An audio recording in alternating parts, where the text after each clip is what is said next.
Hi, it's Jonathan from Behind the Build, and I wanted to make you aware of a change.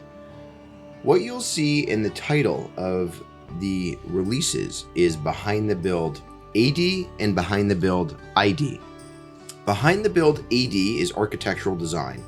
Anything associated with architectural design will be released on Mondays. Behind the Build ID is interior design. Anything to do with interior design and its consultants will be released on Thursdays.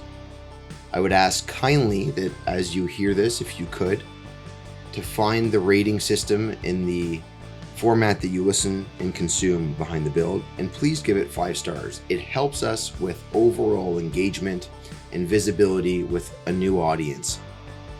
With that said, please enjoy today's episode.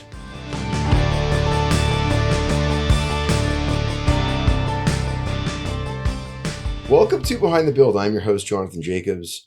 Today I've got with me a gentleman who has worked at a number of different practices in downtown Toronto, all of which you know. He's got some work in commercial and public and different things. He's done some, no, maybe so, no. Yeah. Okay. I'm just looking at you. Okay. Well, at this point, I might as well just say who it is. I've got Robert Micacchi with me from Micacchi Architecture. Rob, thanks for joining. Thanks for having me. Fun fact. Before we jump into the fun fact in Rob's story, I want to quickly thank one of the partners that supports the show, and that's Kaplan's Appliances, because they've built an experience around making a big decision feel easy. Kaplan's isn't just a place you go to buy appliances. It's a place you go to get buying appliances done right. When you walk into their showroom, it's curated in a way that actually makes sense. You're not staring at a wall of stainless steel trying to imagine your kitchen. You're seeing brands and products set up in their own environments with intention, so you can understand how you'll live with them every day. And the part that stands out most is the service. If you're making a major decision for your home, they treat it like a major decision. They'll take the time to walk you through options properly, and if you're coming in for a longer visit, they'll even sit you down and share a meal with you after the tour or before it. Thoughtfully prepared around dietary restrictions so you can slow the pace down, ask better questions, and leave with clarity. If you're designing or renovating and you want the appliance selection to feel like an experience instead of an errand, Kaplan's is second to none. I highly recommend connecting with them. You can do so by going to their website in the liner notes, or you can email me directly and I'll set you up with an introduction. My email is Jonathan, Jonathan, @waldenhomes.ca. All right, back to Rob. We had recorded a portion of this, and then the Bluetooth devices that I used to record died. So we have to re-record a portion of this. So you're going to get a fresh take on this, and some of which we've discussed already. So with that said, Rob, if you don't mind, start us off by talking about, like, for you, like, what was life like early in your life? Where did you grow up? How old were you? What did it look like? Well, Joshua. Joshua. I grew up in Woodstock, Ontario. That's between Toronto and London, Ontario. Okay. And I grew up 4 houses down, fun fact, from Stephen Teeple. Who originally I was going to speak to you after this recording, but now we have spoken to prior to this recording. Go ahead. No one knows what you're talking about. Well, it's true. I was supposed to have a call with Stephen Teeple. Yeah. It happened. Supposed to happen afterwards. Now it's happened before. Right. Sorry. We just had a Zoom call with Steve. It was nice to catch up with Steve. Steve, I mean, he grew up with my dad and uncles who lived and they all lived in this little neighborhood in Woodstock. Yeah. And anyways, I grew up in Woodstock. It was a nice little town. Yeah. I don't know. Yeah. Great. And what were you into? What did you like to play with? What did you like to do in your time? Like, who were you friends with? Like, and I say who are you friends with? Like, what were you doing with your friends? Like, what did that all look like? Cul-de-sac, we would draw with sidewalk chalk and make little houses and roadways and Lego and drawing. Okay. A lot of creative, fun things when you're younger. And with Lego, what were you? Well, you're laughing at me because you heard me ask this question before. We did this, yeah. I feel like my answer the first time was a lot better. No, it's okay. We're gonna make it good this time. For anyone listening right now, I hope you're enjoying so far, because we're gonna have a lot of fun this time around. No, but I say this because I mean, for everyone else, no one knows this. No one knows the answer to this. No one understands that there's different ways. There's different ways you can enjoy Lego. One is that you follow the instructions, and one is that you don't. Yeah. So what were you? We were the basic Lego set. Yeah. I think it gives you more options to do things, and yeah, like the Star Wars. I'm gonna make an enemy by saying this, but like that Star Wars set that you build that thing, yeah, that starship, whatever. It's limiting. Like I think you need the basic stuff because then you can do whatever and you learn. It's interesting that you went there because I actually just recently saw a video on Instagram of a guy that was, no matter what the set was, yeah, he still made the Millennium Falcon. So he flipped, like there was the pre-described item you're supposed to make out of the box, yeah, and he took those pieces and made the Millennium Falcon. I wouldn't have played Lego with him. Okay, so what kind of shapes, like what kind of things would you build with Lego? Well, one time I just there was the boat Lego thing that I did like, and so I made a boat for my hamster. Okay. And you know, a nice boat. It was 2 floors, and the hamster, you know, and you want him to be comfortable, so we put some food in there for him. And then they do that thing where they jam all the food in the cheeks and they get really big, and then they moved it all to one side, and the boat got unbalanced. Yeah. And so there's this home video that's famous in our family now where my dad, who hated this hamster, is recording the voyage of this boat, and then the boat, you know, after a few minutes starts tipping, and my dad, you know, puts the camera down on the table, and you can just see out of the corner of the frame him jumping with all of his clothes on and saving the hamster and like ripping the boat apart to like rescue it. That's the kind of Lego we were doing. So, but what's interesting is that nowadays you think about that what would have been the camera that you were using would have been a phone. Oh, yeah. Right? And instinctually you might have actually taken it and thrown it into your pocket or something like that. Like you don't have to worry at this time of like jumping in with your phone in your pocket. Yeah. No, this is an expensive, like big beast of a thing. I believe, was it a VHS or was it a Betamax, or you don't even know? I think he borrowed it from work and whatever. What did your dad do? He was an engineer. Okay. At a forestry equipment company. Okay. Yeah. And your mom? Kindergarten teacher. Okay. Yeah. She stayed at home with us for a bit, but I think she got a bit restless and went back to teaching. Okay.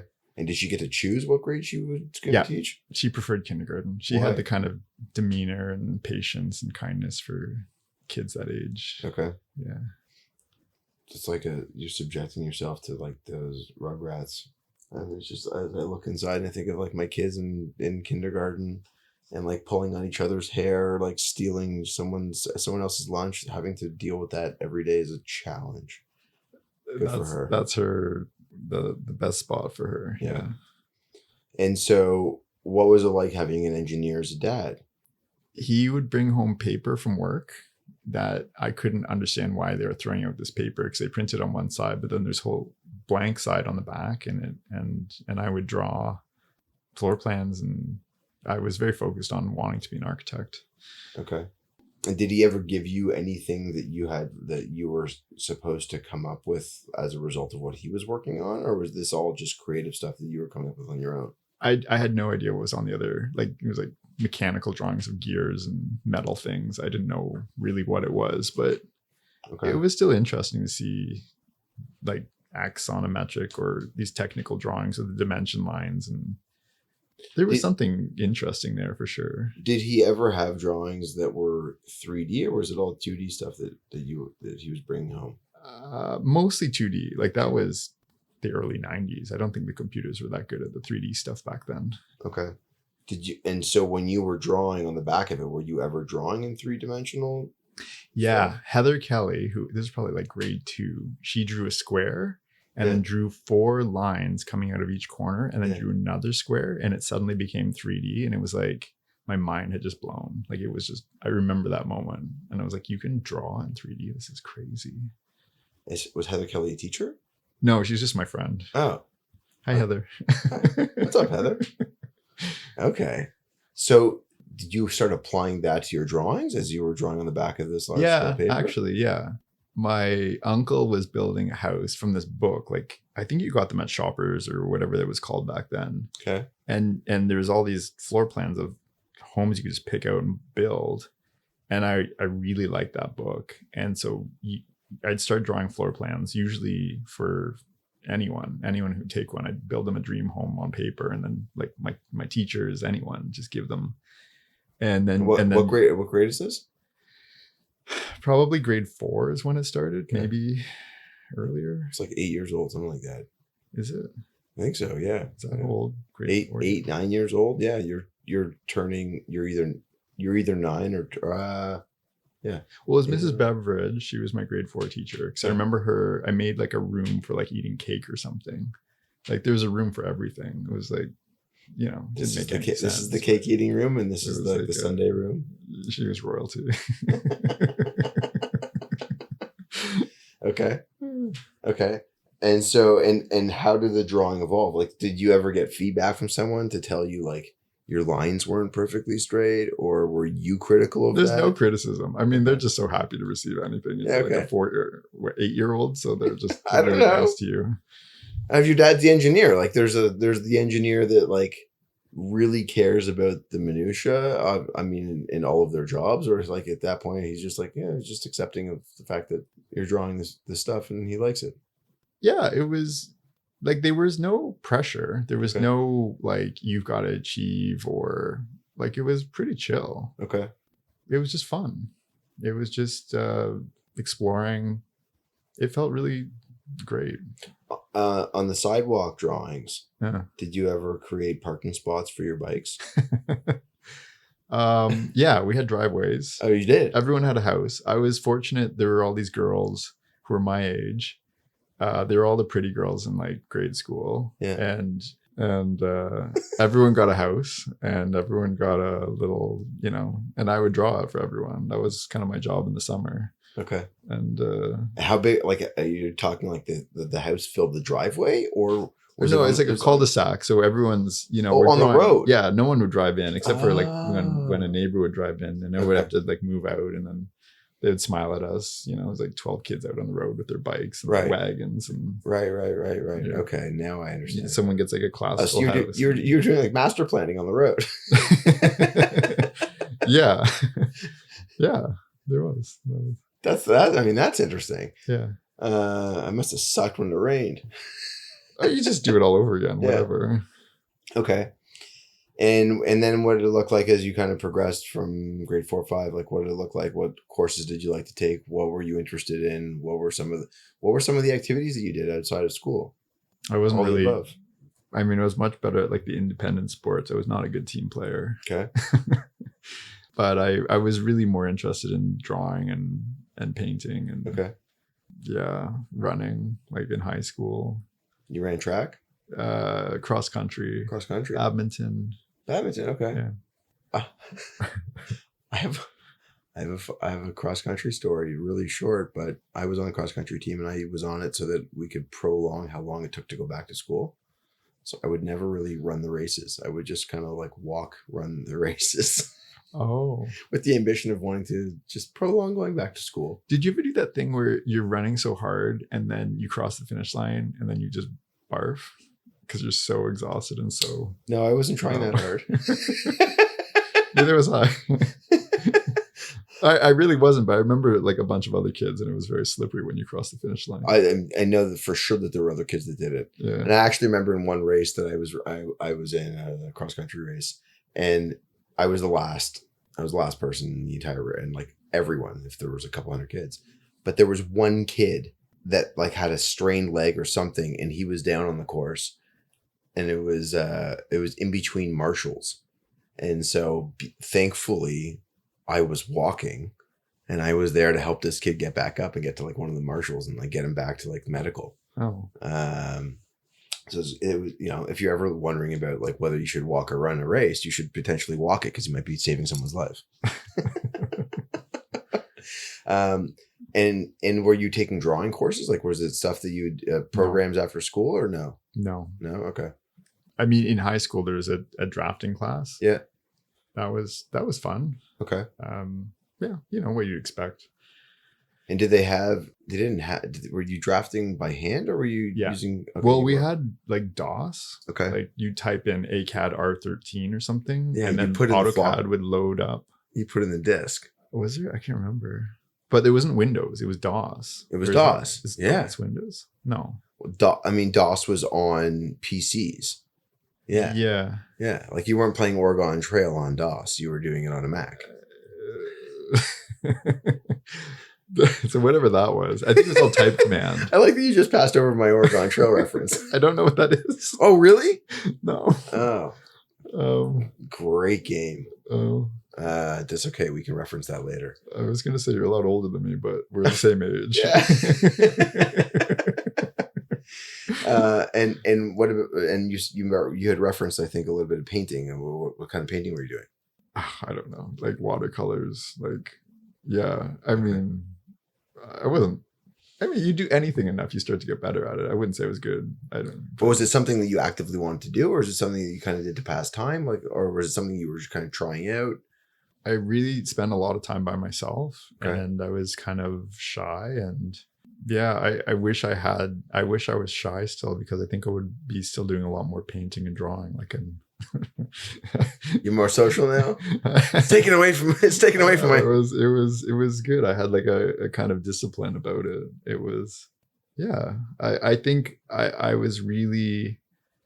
I have no idea why it really kind of got in me, but I really wanted to like be an architect and make really beautiful things. And I mean, there was an architect down the street. I could see out the window, and he had the only guy in Woodstock who had this like cool brown brick house with this asymmetrical roof, these precast concrete chimneys, and there was no front door, which I thought was really weird, which is kind of anti, eyes on the street planning, but just a big garage door, a big wood garage door. And he had this cool green Saab 9.3 convertible, which I thought was a really ugly car, but I've kind of grown to like it.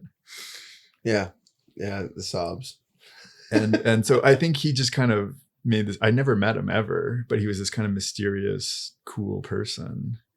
And I wanted to be, you want to be that.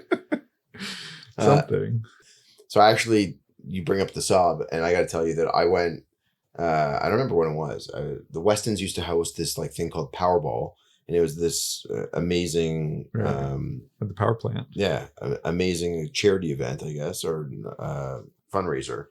And I was brought into this as a driver, and so I was driving a Saab, and like Saab was like one of the first brands that I remember that really implemented the turbo into their cars. And I had never driven a car with turbo. My dad was like diehard North American car guy. Oh. And so we were always driving like Jimmys and we had a Trailblazer and like an Oldsmobile. Like we always had like a real man's car. I mean, they were just pigs, these things. And so I got in the Saab, and like you hear the sound of the turbo, you're like, oh my God, this is incredible. And so I would drive the guests of this party to and from their homes. And at the time, music wasn't digital. Music was on CD. Sorry for anyone that's listening that only knows digital. But like you actually had to access music back then by either buying it or you just were subject to what was on. Did you download radio. them on Napster and burn your own? I was really against Napster at the time. My brother was an entertainment lawyer, and I was like, he like represented people that were losing money from that. Anyhow. But I had all these CDs, and I would hand my CD case back to people that were in the back seat, and they would like, oh my God. And they'd flip through like, oh, you have such an eclectic taste. And like by the end of the night, I made so much money because people were happy they got to pick what they wanted to listen to, and the conversation was decent. Yeah. Anyhow, back to your asymmetrical neighbor, your design and your interest in that and what you wanted to do. So I was just talking about environments that leave an impression, and that idea of designing spaces around how people actually live is a good moment to talk about a quanta. A quanta approaches pools as a part of the architecture and the landscape, not as an accessory added at the end. Their systems are rooted in biodesign, working with natural forces instead of fighting them. One of the things that stands out most is how the structure itself behaves. Their pool system can accommodate up to 300 times expansion per linear foot, which is a fundamentally different way of thinking about movement pressure and long-term performance. They've also developed and trademarked their own surface material. It's non-porous, mold-resistant, and designed to stay clean without relying on harsh chemicals or constant intervention. That material choice isn't cosmetic. It directly affects durability, maintenance, and how the pool feels to live with over time. What a quanta does well is treat the pool as a system. Structure, surface, biology, and experience, all working together. When it's designed that way from the start, it becomes part of the environment, not something you're constantly managing. If you want to learn more, head over to the liner notes or email me and I'll set you up with an introduction with their fantastic team. My email address is Jonathan, Jonathan, @waldenhomes.ca. Now, back to Rob. So, how did you decide you would pursue a career in architecture? Like, was there any formidable conversation or someone you spoke to or someone you met that like kind of led you down the path? I know my dad will disagree, but I remember him saying something like when we were playing Lego, I want to be an engineer. And he said, well, you like creating stuff in Lego. You like painting. Maybe you should do architecture. And then I think that was it. It just kind of was like, yeah, like that. I think there's also, they're always featured in movies too. Like architects always have this cool, like Sleepless in Seattle. Isn't Tom Hanks an architect there? Oh, I don't know. But I tried out to be his son in that movie. You were a child actor? Yeah. Really? Yeah. What were you in? Nothing. Oh. I'm not even so a commercial serious. Or something? No. Oh. No, but I got a call back on that movie. Really? Yeah. You were almost. I was almost his son. Who's the girl? Meg Ryan. Meg Ryan. She's like so 90s beautiful. Yeah.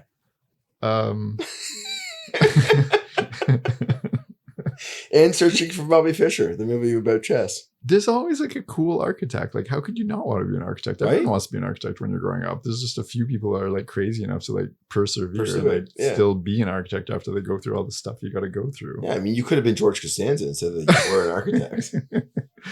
Vandalay Industries. Yeah. Exactly. So what did you do? Like, how did you determine what it would look like if you wanted to go to school, where you'd want to go, or like what a portfolio, like what did you do? The focus was Waterloo architecture. Okay. They had a program where you could go to Italy in fourth year. Okay. I really wanted to live in Italy for 4 months. Yep. I mean, my dad's side is Italian, so my nonna was always kind of whispering like, Italy's better than this place. Like, you're Italian. Like, come home. You're elegant. Like, what'd she say? Like, I think everyone was wearing starter jackets. Remember Starter, the sports teams? Yes. And then I bought I can't remember, like a poofy black coat with the down in it. Yeah. What are those called? Bomber jacket. I don't know, but I didn't fit in. Everyone else had the starter jacket. Yeah. And all the kids were making fun of me because I had this weird black poofy jacket. Yeah. And then my nonna said something like, yeah, forget about them. You're Italian. You're more eleganza or eleganzo or whatever you know. And I was like, okay, yeah, sure. Anyway, so I wanted to go to Italy, and Stephen Teeple, who was down the street, went to Waterloo. That other guy Mr. Dixon with his saw went Yeah. to Waterloo. Okay. It's not too far from Woodstock. It's like 45 minutes away. Pretty wild that like two architects living around the corner from you, and your dad's an engineer. Like this street is You like a just- calling for the talented design people. It's very mod. It's just like 1,200 square foot bungalows. Like it's nothing Right. special. Like it's Right. a really simple, you know, Yeah. neighborhood, but it was cute and fun. And Yes, you're saying so. Sorry. So Stephen was talking to you about this. so I didn't meet him till high school. Okay. Just because I didn't give up on this architect thing. And my dad said, well, I know someone, let's go meet this guy. Yep. He's an architect now. I knew him from high school. He played with your Uncle Dino. And one weekend, or no, it was a weekday. I think my dad took a day off work. I took off from grade 12, whatever Yep. you're doing on a Wednesday in high school. Not much. Not much. And then, same school. Just downplay it. And we visited this guy. I had no idea who he was. It turns out he was a pretty important architect in Toronto. And he, we walked around his office, saw those guys building foam core models and doing crazy stuff. Bernie Jin, Cheryl Atkinson. I can't remember all their names.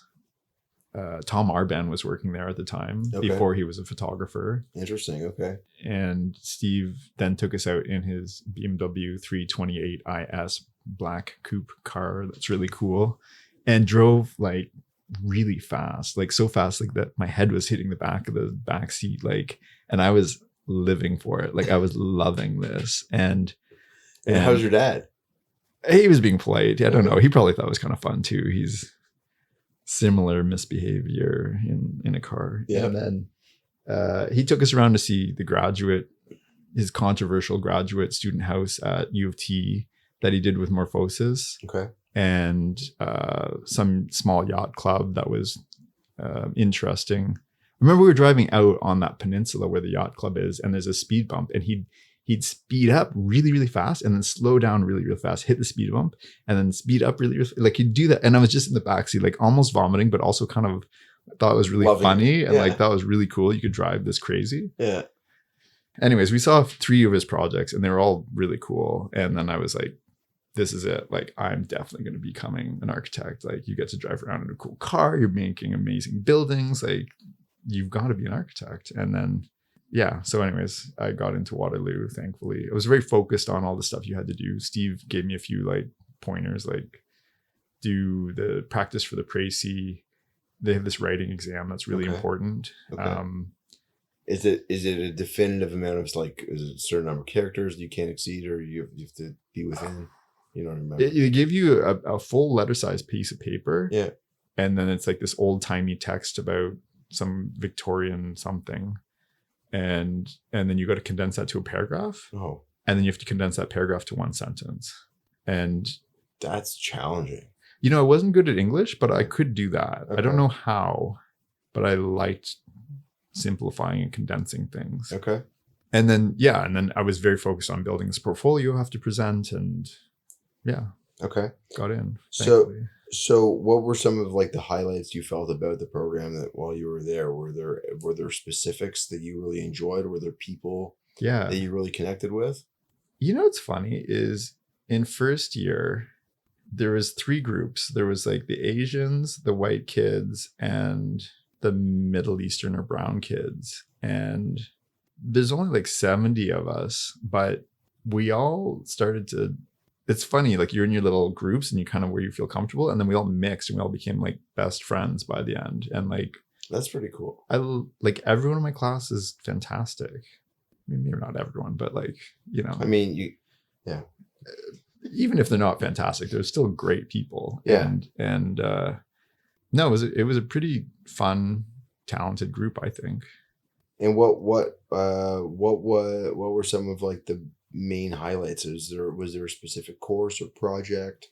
Was it when you went away? Like, what was it that was really... The co-op work term was great because you got to, be in school, and if you were lucky, they would say, oh, you're doing great stuff and you feel really good about being in school and you feel like $1 million. And then you kind of get this dose of reality where you're like the most junior person at some architecture firm, and you're asked to like change all the labels on the stair drawings for 3 months or something, and that's really humbling. But you get to, you know, get a taste of what's to come, and you get to try out different offices, and you get to live in different cities, and you get to save some money for the next work terms or school terms. You can because you're getting paid on the internship. Actually, you know, I also did internships. I never got paid for any of my internships when I was in school. We did. It's nice. That's, you know, I could graduate without a debt at the end of it, which was good. Yeah, I would have been nice. Yeah. Was there a specific place that you worked where something really stood out to you as kind of like game changing? Well, one of my first work terms was at Teeple Architects. Okay.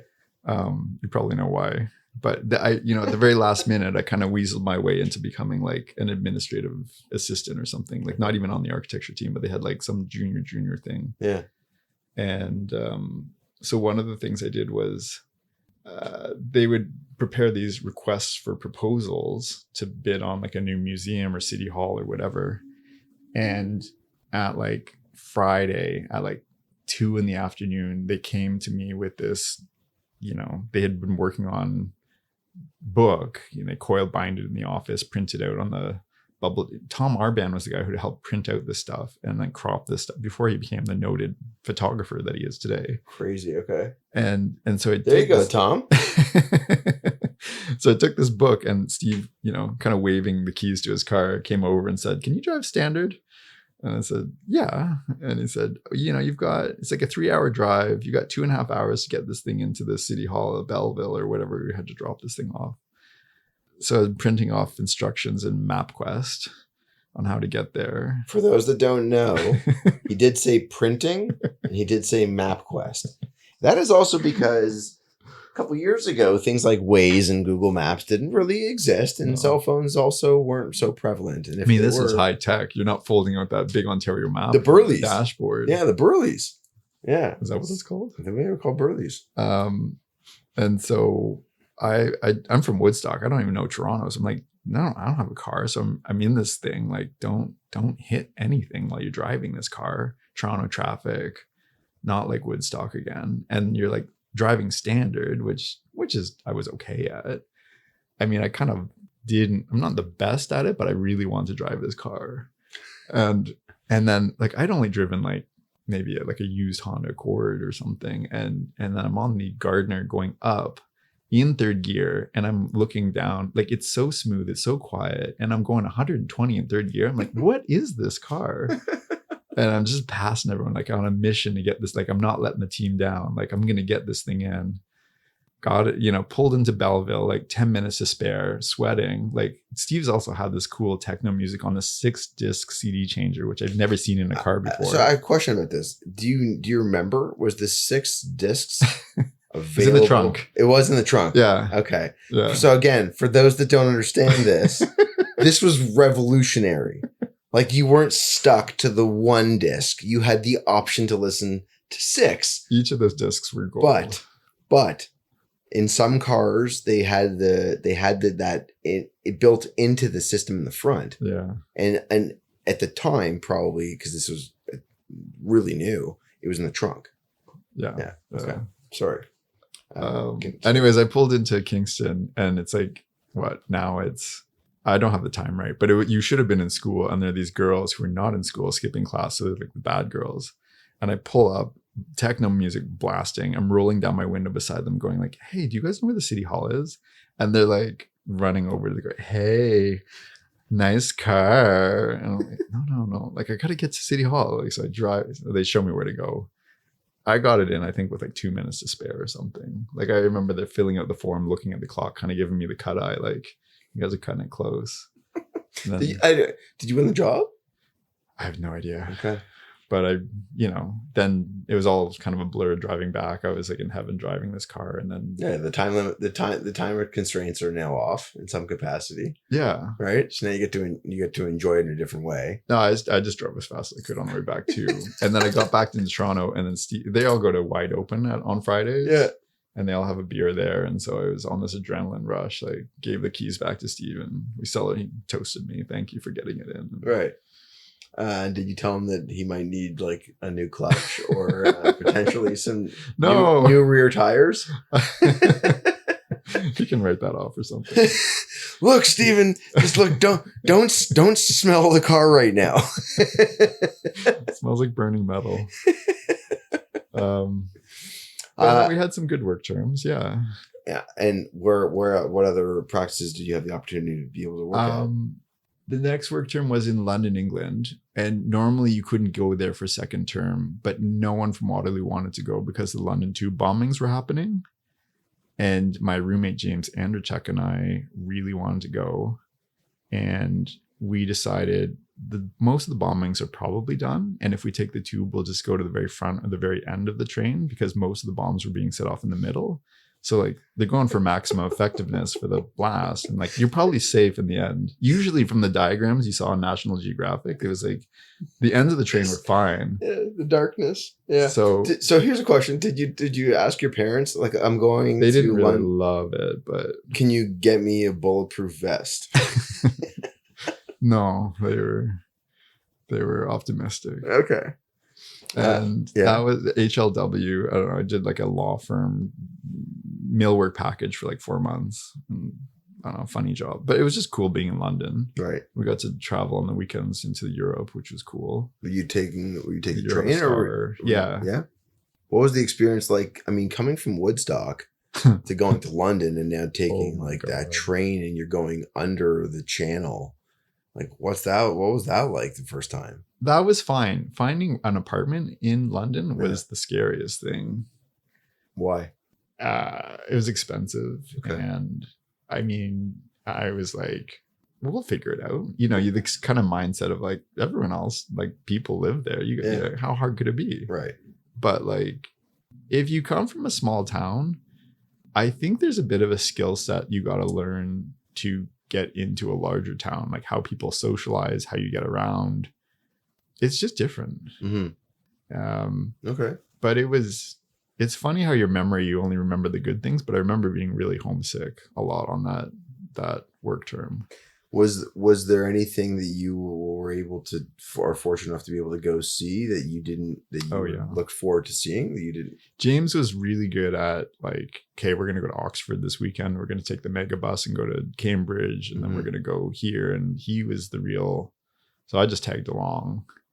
Some of our classmates were in Paris. So we took the train to there.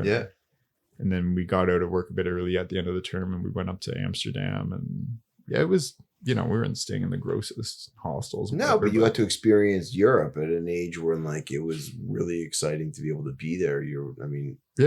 Homesick is one thing, but to have the experience to draw upon as you're going to go back and just come back to Waterloo. Oh yeah, it was one of those like, put some hair on your chest kind of experiences. It's like fair 18 or 19. Oh, I don't know how old we were. 19. Yeah, you're probably 19, 20.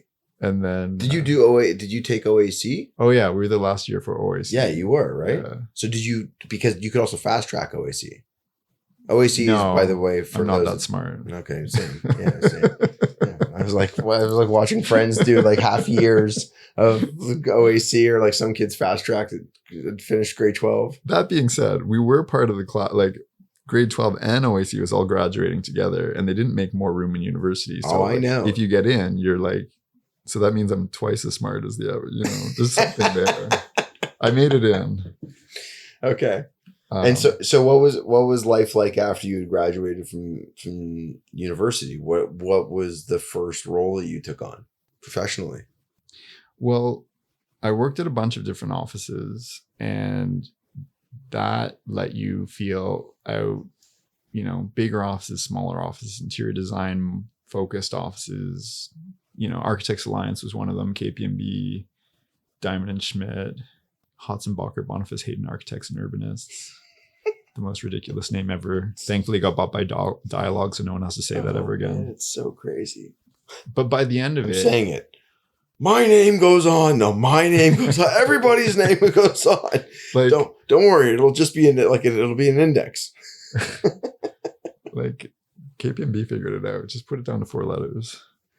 But by the end of it, you did get to I wanted to focus in on housing, and I thought like the kind of cities they were building in Europe were way better than what we were doing in Toronto. Yeah. And so I focused my thesis on mid-rise, and I kind of realized it has more, the city's being shaped by policy and the economics and the financial, what makes sense financially.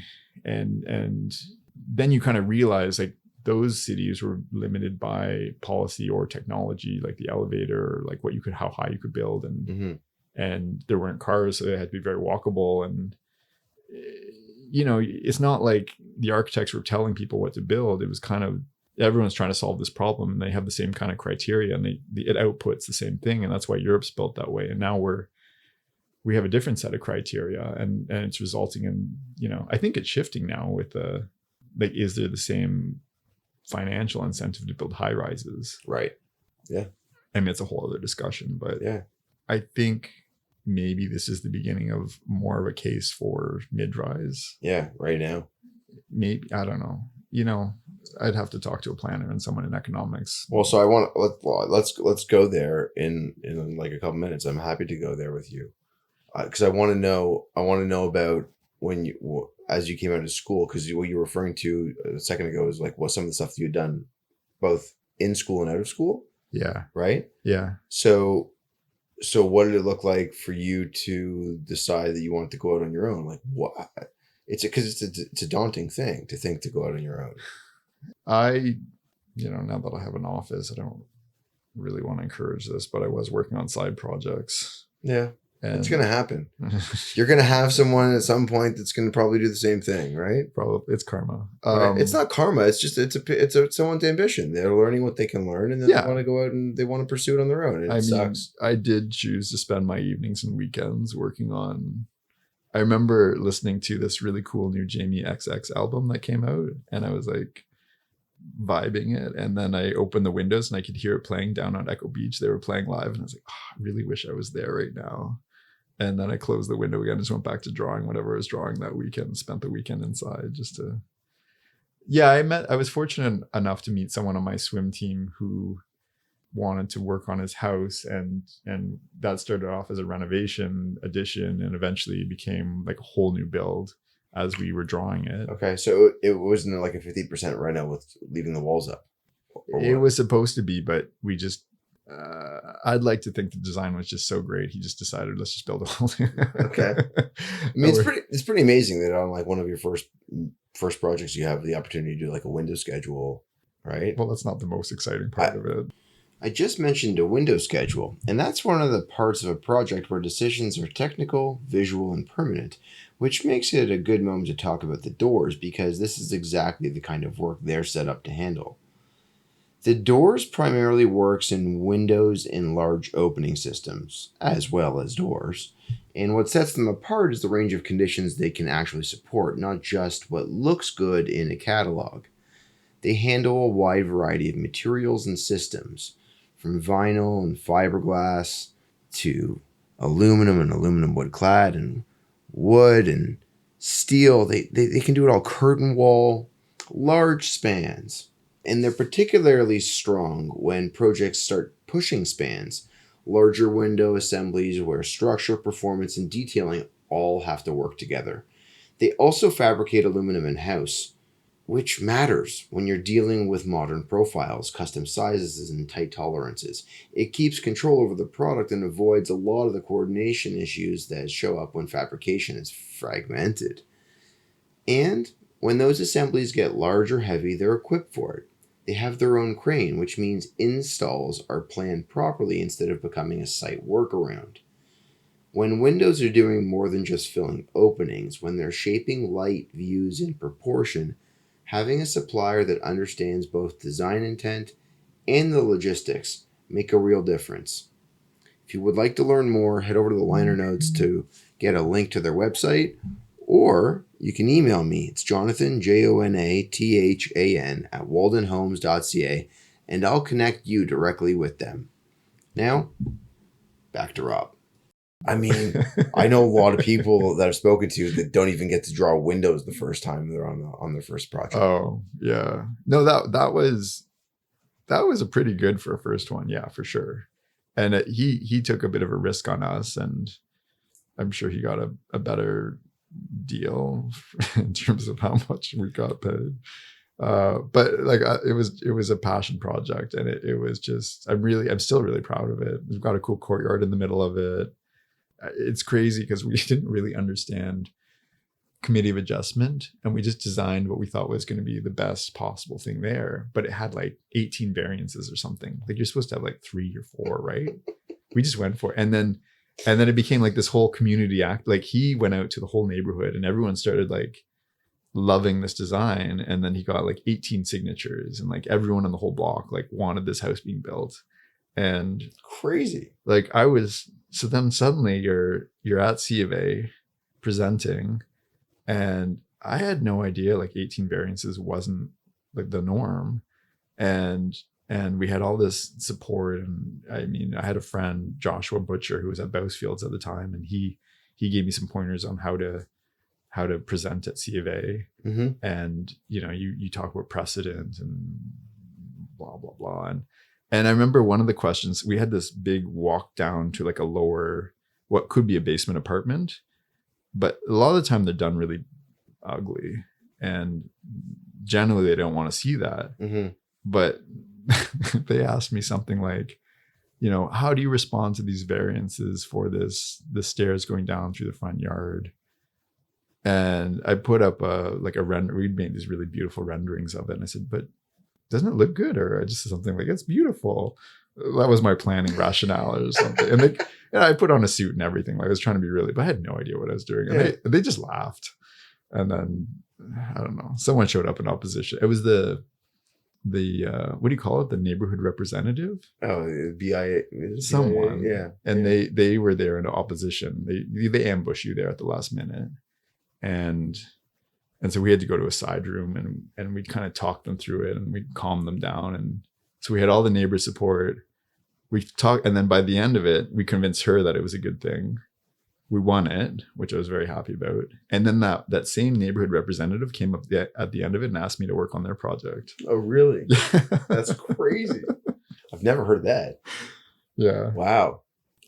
As a first project going, I mean, ignorance is bliss, right? It's like literally the exact area of like where the cliche works. It's but it's like going to London. Like you're just like, this feels right. Yeah. We have to be able to figure this out. Right. It was super painful, but it forced you to learn a ton of stuff really quickly. And how were you managing? Were you living in an apartment, or were you living? You got a house, or what was your? Oh yeah, I worked with my brother. My parents were appalled that we were renting for so much money. And then I think at the time you could get something for 5% down, and house prices were a lot less. Yeah. So they gave my brother and I, just the minimum 5%. So they said, you can borrow this to just get in. Right. And I'm glad we did, because this was like, 15 years ago. Right. And house prices have like doubled or tripled since then. Yeah, so sure. So my brother and I were going to buy our own condos, and then we're doing the math, and we're thinking like per square foot, you get a much better value buying a house. So we bought a house in Little Italy, and we had like 3 roommates, and we rented out the basement, and eventually really we're going to grow into it. Yeah. Because, it might be a surprise, but as a young architect, you don't make that much money. Huh, shocking. Isn't it more like a sponsorship on your part? But we did it. And yeah, eventually we renovated it into like condos or like our own units. Okay. And yeah, it's been a bit of a passion project for like 15 years. So I have a question to ask about this element, because I find this part interesting. Because you were saying, and by the way, everyone moonlights. Like I haven't spoken to a single person. You can't start your own practice without in some way doing it. You can't. Yeah. So were you able to like you were drawing and doing all that stuff? Like you're doing it all evenings, weekends. What led you to say, I have enough now that like I can do this? Like, how did you feel comfortable going out on your own? Like financially? Yeah, like Because it's a daunting thing to think of. Like, you got this one project and you hope it's going to work, and you don't even know how to price it really accurately. No, you don't. You have no idea what you're doing. No idea. And no one wants to, like, no principal wants to take you aside and say, here, if you want to start your own company, Yeah, I'll show you how you write a do it. proposal and everything. Like, you couldn't go into ChatGPT or Google and go ask it like how to do it. Like, it doesn't know. No. Have you tried? Have you tried asking ChatGPT, like? I guarantee you, if we'll go to my computer right now and we type that in, it will tell us how. But it'll give you, well, maybe by the time someone listens to this, it probably has improved so much that it actually works. But like, it'll tell you can get like $1 million in fees or something crazy. Yeah, I don't know, maybe. It was, you know what? I think I was just making so little money, and it didn't really matter anyways. Right. It's not like, I didn't have kids. I wasn't married. It's like, it doesn't, like, what have you got to lose? Right. And so, what year did you register the business? 9 years ago in January when this is airing. Yeah. Okay. So at this point now, 9 years in, do you have staff? Yeah. And what's the size of the practice? Or well, actually, before you answer that question, well, when did you recognize that you needed to hire someone? How many years in? Maybe in the first year, I was feeling overworked, but also really happy that I was making, not crazy money, but like I felt proud of how much I was making. Yeah, you make a living. And then I realized it was like, oh yeah, you're at the point now where you can't get it all done because this is really someone else, should be here too, helping with this. Mm-hmm.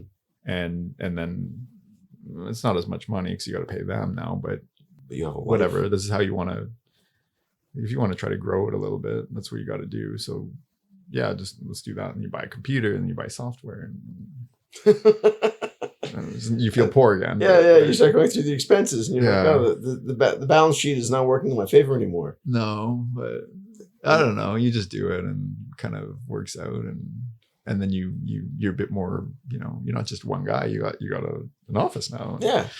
Yeah, you got more responsibility. Now you got other people brag a bit, and then it's this kind of cycle of like, I'm proud to have, but then you realize you got to pay for them too now, and then you're like, oh.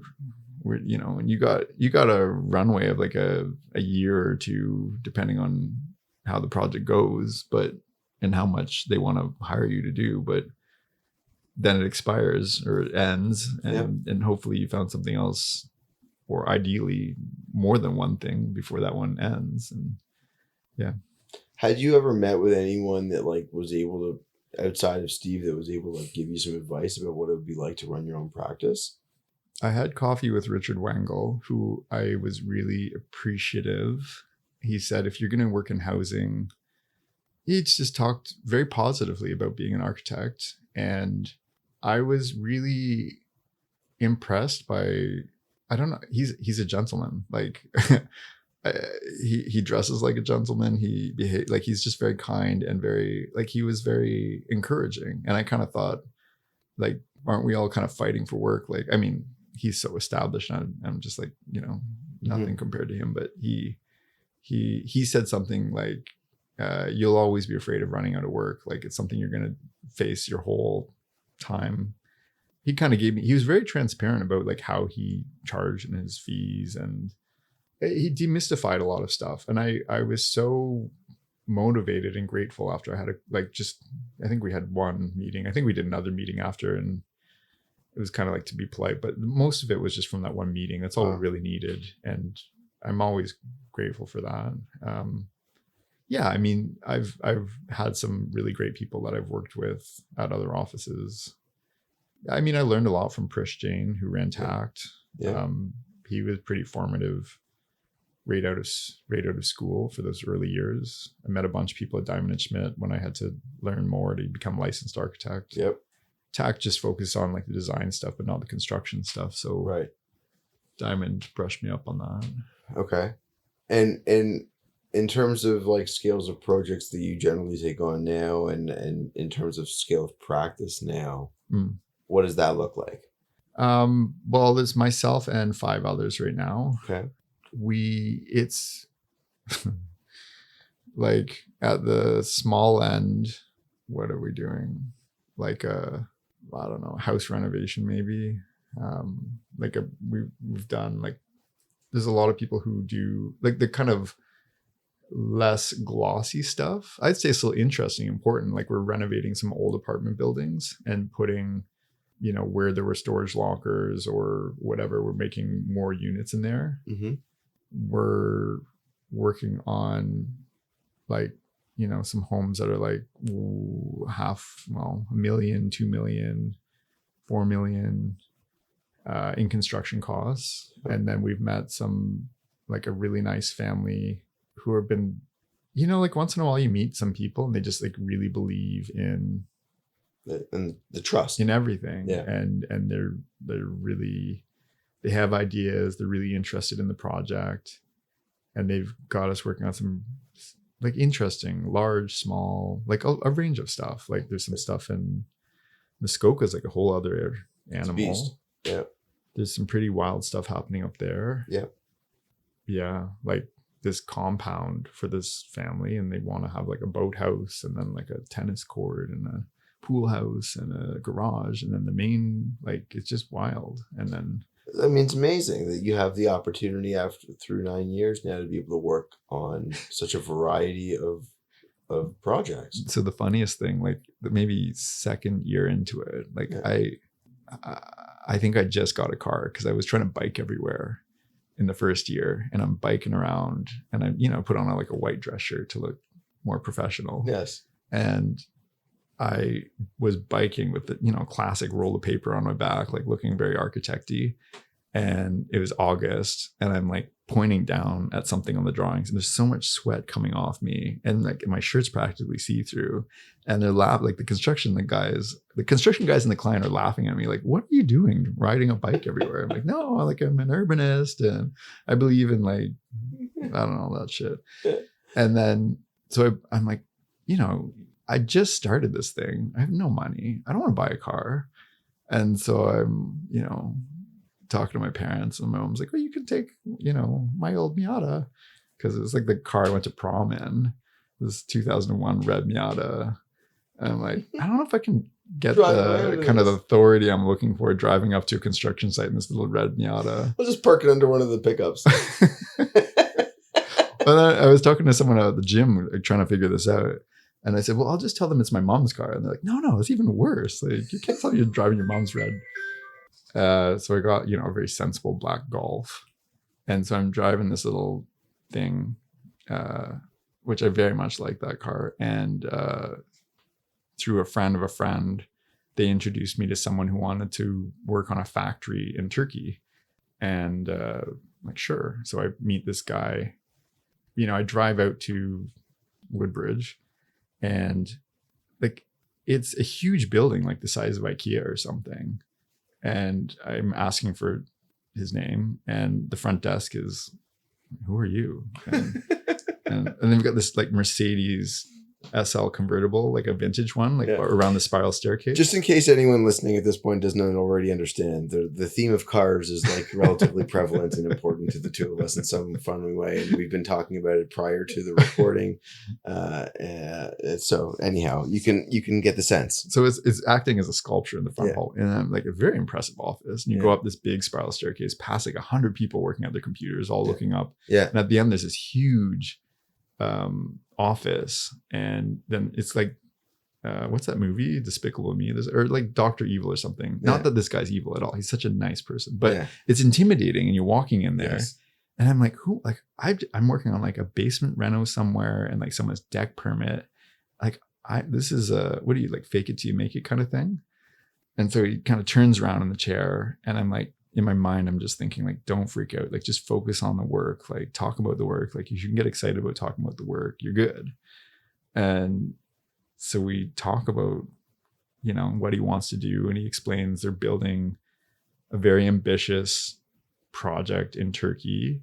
And they're building literally 1 million square foot factory. And then they have this other administrative office building for 100,000 square feet.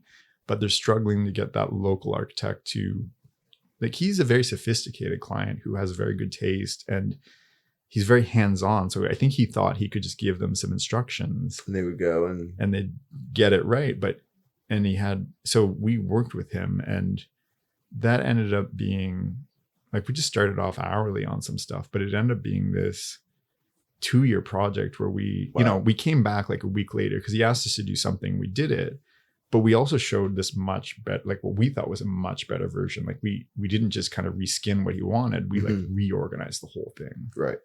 And he was a bit annoyed, probably because we're charging him. No, I don't think we did charge him for that stuff, but I think he was just annoyed that we didn't, like momentarily annoyed because we didn't follow exactly what he was asking, but we had the backup of like, here's what you asked for. Right. So we're good. Right. But we presented it and he, after about half an hour, he's like, this is what we have to do. And then we got involved deeper. And then, that was like the biggest thing we were working on for like a long time. And it's still being built. It's really cool. It's got courtyards and these glass walls and this cool stone facade system we developed with them. And so for someone listening right now, worth noting is that if you head over to Behind the Build on Instagram, it's a blue logo, white writing. I always feature the work of the people that I'm talking to. So Rob's work, depending on what you want to feature, you can check it out on our Instagram. And alternatively, if you want to, you can also check it out on his. You'll probably be able to see some of this. So just as a visual medium, because what we're discussing now is it's audio. Yeah. Right. Okay. Yeah. So is there work that you have not yet really fulfilled? Because you alluded to it a couple minutes back that you want to get into and pursue a little bit more within your office. I'm assuming, is it like mid-rise and like that missing middle area? Is that what you're interested in that you're not currently doing? You want to, or are you really satisfied with what you've got going on now? You just want to do more of it? I think we're pretty interested in a lot of typologies. Yeah. Like housing, single family. I really didn't think I wanted to do single family homes, but that's what we started with and kind of grew to love them. Most of the clients are really amazing. I really like getting to know people and, the connection you make with them and how personal it gets. Right. And you kind of grow with them and they become part of the team. I really think housing is a really important, thing.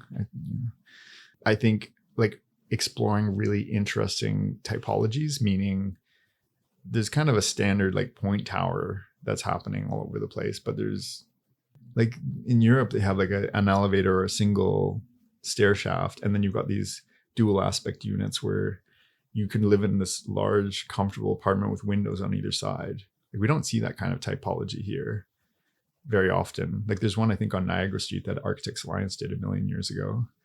Very rare. Yeah. I mean, it was really good working at Tact because you realize you don't want to be the guy developing something that the housing market hasn't seen. You don't want to be the prototype because you spend more money and it's not a proven product that sells. There's a big uphill battle being that innovative guy. But yeah, housing's still really interesting. I think it's kind of a puzzle. And then I think, we're like Alison Brooks. Yeah. Like, I think she does it really well. Like, oh yeah, man. I think she does a good job of like, you can kind of keep the DNA and what sells and all the proven stuff there, but she just does it with style. And like, there's something about what she does that's so beautiful. And she also does it similar to the way you described in that first house you did. She also does these beautiful courtyards, even within the private residence that she looks at. Yeah. Really elegant. Yeah. If you can hit that, cheap and cheerful, like that's what you got to do for that stuff. I mean, we're trying to get into institutional stuff.